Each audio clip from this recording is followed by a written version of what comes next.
Hey, what's cooking, Jay? Welcome back to Günther's Kitchen. Today I'd like to introduce you and show you how to make Austrian dumplings. Austria is very well known for their knödel, and today we're making Hascheeknödel. Very easy and absolutely delicious. So just to show you, let's cut one in half. Look at that. And the sauerkraut, watch out our videos on how to make the perfect sauerkraut. And then what you like to do in that, you like to put some nice gravy on top. And this is Austria on a plate. So stick around and check out my recipe. Hope you like it, subscribe and enjoy. Now let's make the filling. The filling, basically you need sausage, bacon, parsley, onion, garlic and spices. The sausage, I use Polish sausage. In Austria I use braunschweiger, whatever you've got. Some sausage like that. I use some bacon. For the flavor it's important that you've got smoked bacon. And then, of course, for the freshness, you've got the parsley. Spices, we've got caraway, marjoram, very important in Austrian cooking, and paprika, salt and pepper. So the first thing is we are cutting our onion. We're cutting it fine. So now we have got a frying pan here with some lard. You can use butter or oil if you don't have any lard, but the flavor from the lard, which is the Schmalz, as we call it in Austria, extra special. Then, using garlic, chop the garlic roughly, that'll do.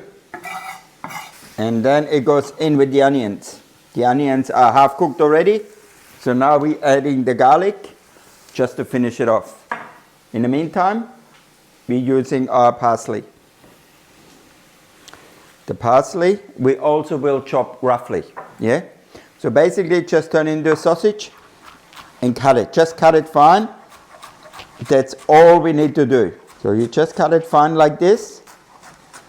And when it's fine like that, you use your knife and you run it a few times the other way. And that's it, done. Fine enough. We're adding our parsley into our frying pan.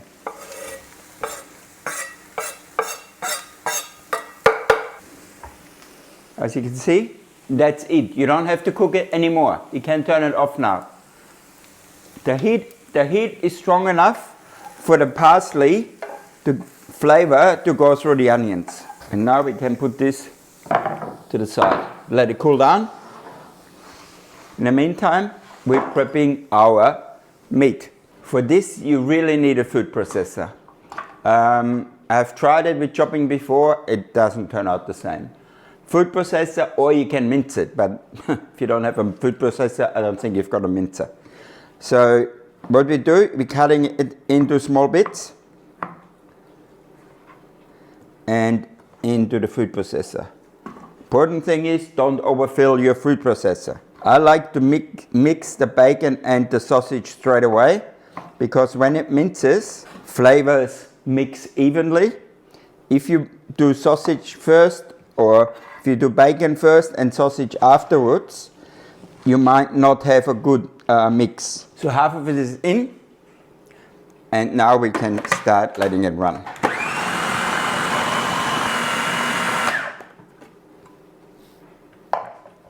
And that's it. So now we just take it out, put it in our bowl, and we do the same again.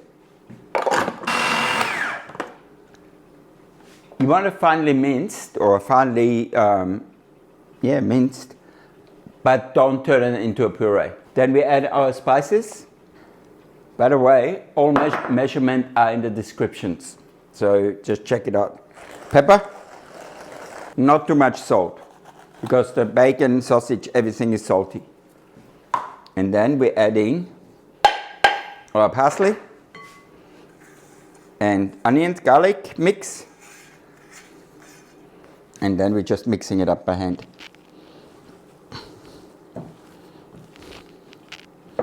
Okay, so now let's try.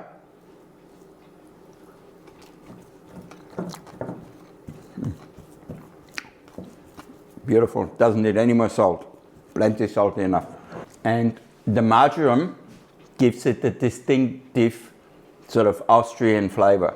Marjoram and caraway, beautiful. So for the dough, we put potatoes, peeled potatoes in the microwave. There were 8 minutes on high, covered with cling film. Then I take the cling film off and they were in for another 2 minutes just to let the steam out. Okay, so now we put them into the machine. And the only thing I cook in the microwave are potatoes. And there's a reason why, because they don't soak up the liquid or the water. Unless you put them in a double boiler, this is the perfect way. And this is a fairly quick way. So now we turn it on low. Just make sure you cover it, because there's a lot of potato in here. Important part now is that those potatoes have to be basically a puree without any lumps in there before you put anything else in. As soon as you put butter, eggs, whatever in, you're diluting the mix, and it's much harder for the potato to turn into a puree. Then we're adding some salt.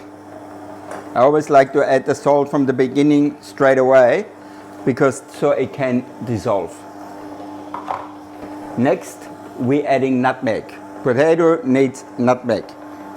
Just a little bit, not much. And then we can turn it up a bit. And you will also see that the steam is coming out. So that's all moisture out of the potatoes. And when you let it run, it will go nice and smooth, like mashed potato. So now what we do is we're adding our butter. Measurements in the descriptions as always. I use the non-washed potatoes. I find them the ones which turn out the driest of all of them what's available in the supermarket. Okay, then I add an egg and an egg yolk, and then I might take a spoon. Then you want to turn it down to 1, and you add your flour slowly, spoon by spoon. Now the flour, of course, it depends how dry your potatoes are. Yeah, it's better. Well, theoretically, it's better not to have too much flour, because then the dumplings are nice and soft. But if you don't have enough, they also are very gluggy. So you do need to have the right amount. And our dumpling dough, or in Austrian, Knödelteig, is ready. Beautiful. Look, beautiful consistency. Not too hard, not too soft, just perfect. And now, in the meantime, I put a pot of water on. That's nearly boiling. Now we can put our dumplings together. Okay, so now, as always, you need wet hands. You need to take a decent amount of dumpling dough, like this, and we put a nice amount of filling in, like that. Wet your hands, just close it up. Close it up, close it up.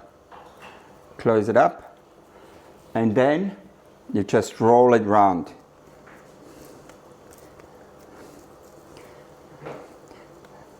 This is your nice Austrian Hascheeknödel. And we're going to make them all the same. As you can see, now the dumplings are starting to float. When they're starting to float, they're basically done. What I do is, when they're all floating, I turn the water off and let them sit for another 5 minutes, and then we take them out. Okay, so the dumplings are cooked. Now let's see what they're like. Let's take one and cut it in half. Oh, look at that. Look at that.